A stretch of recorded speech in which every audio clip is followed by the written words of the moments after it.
Okay, it says now this is the legal thing right here. It says if they remove the spyware robots, and suppose that you have a shareware program or whatever that installed this robot on, it says that program's not going to work the same if it's doing this.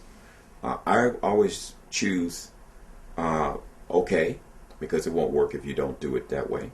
And if any program is installing robots that you can't remove, then that program's not your friend anyway. So you want to get that OK. Now the first step they're going to do is back up your registry, which is always good,